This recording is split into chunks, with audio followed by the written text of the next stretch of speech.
As I'm preparing for another guitar build, a new guitar build, as with any other project I take on, if I've done something of that nature in the past, I always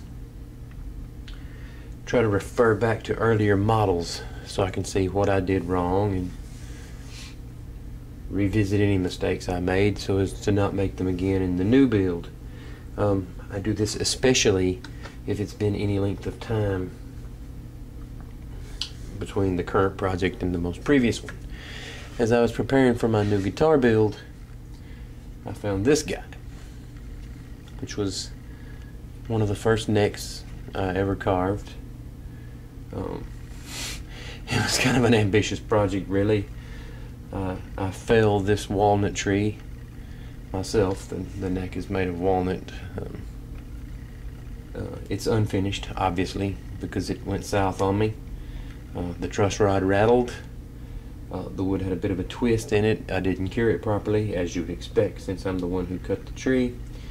It just had a myriad of problems, but I tried to carry through as far as I could, just for practice, and putting frets in, beveling frets, filing frets, and that was okay. But I didn't have very good joinery because of the twist in my neck here, between my fingerboard and the actual neck itself.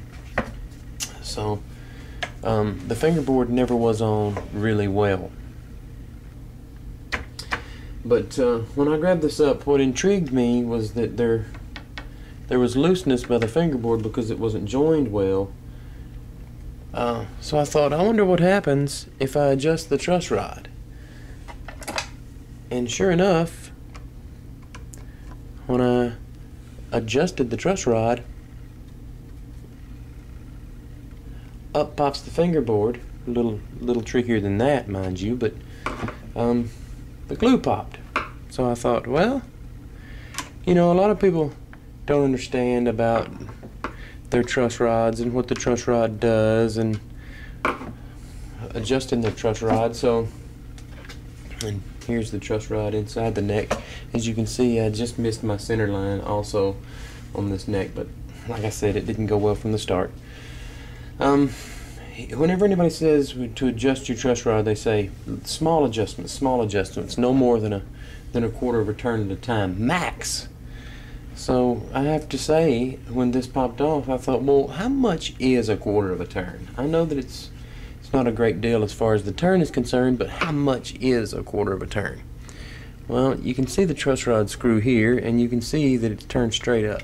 Okay, so I'm going to adjust this 1/4 of a turn. Here it's straight up, and there's a quarter. Now, as you can see, that's up at least 1/8 of an inch. That's a lot of pressure.